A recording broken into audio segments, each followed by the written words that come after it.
Well, I'm delighted to be joined in the studio by David ScottMorgan, who's got quite a musical pedigree, a member of ELO for a number of years. Mm-hmm.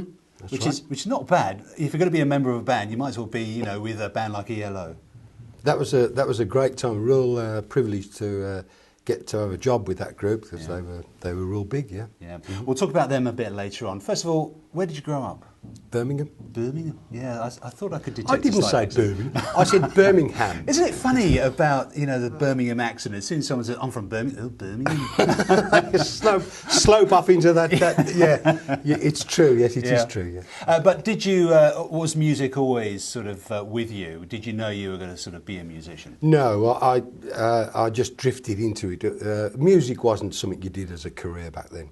You know, you took an apprenticeship or something.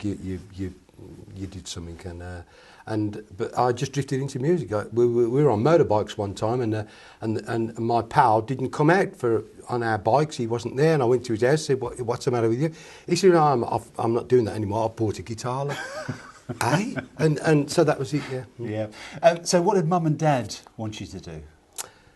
Well, my dad died pretty early, but my mum never wanted me to do anything like that. No. She thought I was wasting my time. Really? Oh yeah, absolutely. That's often said, isn't it? Yeah. But she must have been, you know, very proud of you later on. She thought I was wasting my time right up until the time I got the job with ELO, and then suddenly she was really plugged into that. And it's funny, you know, when you get a job with a big band like that, you never realise how many relatives you've got until you find yourself on at a big show like the NEC in Birmingham. Absolutely. And everybody wants a ticket, and people would call up and say, "Don't you remember me? I'm your auntie." So, no. But anyway, yeah. So growing up in Birmingham, who were your musical influences back then?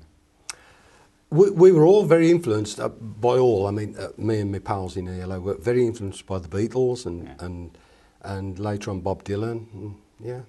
So in a position of being with ELO, did you meet any of your heroes?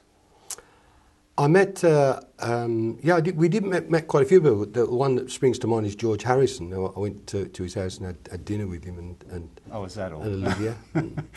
So you learnt the guitar, which was a fairly good move. So how old were you when you picked up the guitar?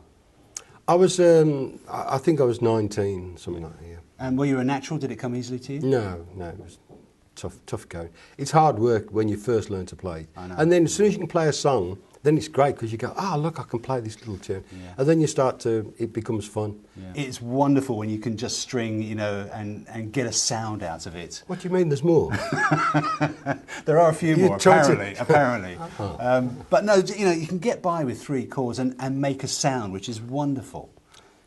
That's right, yeah, you can. As soon as you can do 3 chords, you can actually play a song, which is what I did. I learned a Buddy Holly song, and that was it. That was luxury to play something. Which bands did you join first of all? How did you sort of become a member of a band? Just like little bands around Birmingham. I was with one called Jeff Silvers and the Four Strangers. And why are you laughing? They're just wonderful names, aren't they? Yes, it is. Yeah. And Jeff Silvers left, and so we became the Four Strangers then, or even the Strange, I don't know. But I got involved with singing because the lead singer left, and so we had to kind of all muck in and start to sing. Yeah. And I couldn't sing at all. And I used to practice driving. I used to have a van. I used to drive down to Stratford to see my girlfriend. And I used to practice singing all the way down to Stratford and all the way back, until it sounded all right. And then I'd give it a go over the mic, and it was real, yeah. So how did you enjoy being the sort of the lead singer? Yeah, it was great. Yeah, I found it was a way of expression and that, which I mean, I still find it really good to be able to just sing a song. It's great. Yeah. So you started sort of doing the clubs, the working men's clubs, the usual sort of thing. And how much would you have been earning a night at one of those gigs? Oh, it was a pittance, wasn't it? I mean, I think the whole group would get a £5 or something.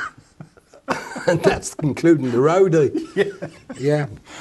So, I can't remember, to be honest, but I probably got it written down somewhere in some book, but it was not very much at all. And did you enjoy sort of life on the road? Was it fun? It must have been fun, because how old were you then? In my 20s.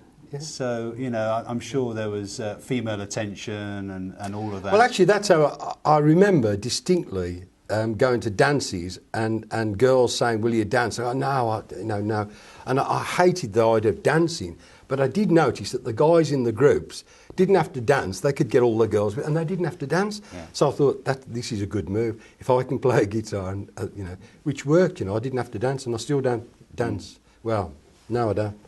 So after you sort of did your apprenticeship, as it were, you know, when did it become a business? I know what you mean. Yeah, and the first professional band was a band called Danny King's Mayfair Set. Right. And that happened because one of the guys in Danny's band, named Trevor Burton, he left to join a group called The Move. I heard of them. Which Carl Wayne was putting together this group called The Move. So he went round and he got Roy Wood out of Mike Sheridan's group, and he got Trevor out of Danny King's group, and he got Bevan out, the Diplomats. Wow. And he pulled all these guys out. He got the best guys in Birmingham, and he got them all to join this group. And so I kind of got a job with Danny King because of this. Everyone moved up one, you know, and that was, yeah.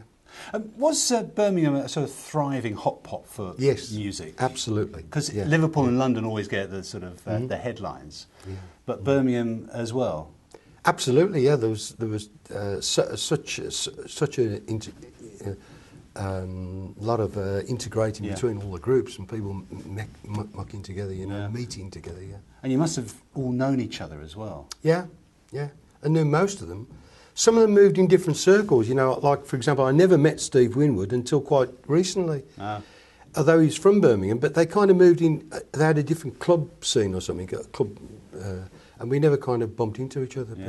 But everybody else, He was here on the Costa Calida a couple of years ago, Okay, yeah. San Javier Jazz Festival. Brilliant, absolutely brilliant. All right, yeah. Mm-hmm. So moving along a bit, how did ELO come into your life? Well, one of the little groups I was in Birmingham was Jeff Lynn was in the group with me, and so was Richard Tandy. And of course, Jeff went off and formed ELO with Roy Wood, incidentally in the first instance, with Richard Tandy plus Bev and everybody else. And then Roy left, and of course, over the years, ELO became real big. So basically what I'm trying to say is I was pals with them, and we used to hang out together before ELO, and then when ELO became big, we'd still hang out together. We'd go down the pub and sing songs and stuff when they were back in Birmingham. So come time to, when it came time to do that tour in 1981,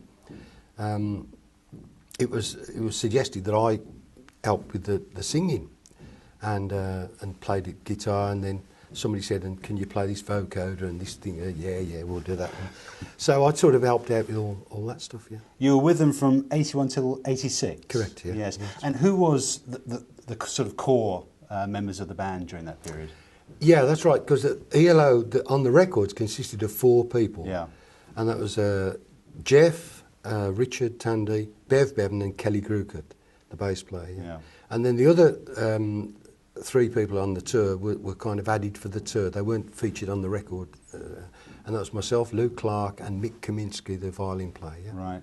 Yeah, because when you think of ELO, you think of almost a full orchestra, don't you? Yeah, because often in the past, in the 70s, Jeff had a huge band. There was like, I don't know, 11 people on the platform or something, you know, all people scraping away at guitars and cellos and all kinds of scrapey things. But when I was with them, we simulated a lot of those noises with synths. Right. Because Richard had a synth, I had a synth, Lou Clark had a synth, and then Mick Kaminsky was the only actual live violin player. Yeah. When you join a band like ELO, how much of your life do you have to dedicate to it? Is it? I know it's a full-time job, but touring and sort of studio work, are you with them all the time? Yeah, it was absolutely wall to wall for the tour, and indeed before it, because we rehearsed for many weeks beforehand, and then after we got all the music sorted out and we got all that bit, then we went to America and we rehearsed again for another pile of time with just with for the lighting and the sound people. Wow. And we used to go through it time and time again just for the lighting, so they'd know when the lights to come on and all this. Yeah. And Can I tell you a story about that?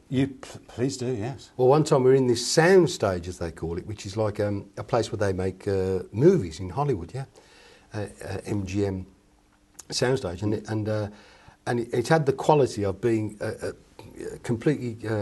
When they switched the lights up, it was completely black. You would not be able to see your hand in front of you. You know, it was so dark in there. And so we were in this thing, and they were practicing with their lights, and we were singing the songs and stuff. And we get to the end of one of the songs, and the idea, wallop, you know, the end of the song, the lights all go down. So we do this, and we get to the end, wallop, the lights goes pitch black, and then it was all dead silent. There's not a sound. The next thing we heard is a sound rather like a piano falling down a lift shaft, followed by a like thing. What was that? Like pitch black. We're all looking around, can't see a thing, and the lights go up, and there's Kelly's fallen off the platform. He's sort of in the darkness. He's moved a little bit and fell over a fallback speed, and he fell like 8 foot onto the floor. And fortunately he wasn't injured, but it was just. I mean, it was like after we realised he wasn't injured, it became so funny because this noise that his guitar made, it was still switched on, and he fell off the platform.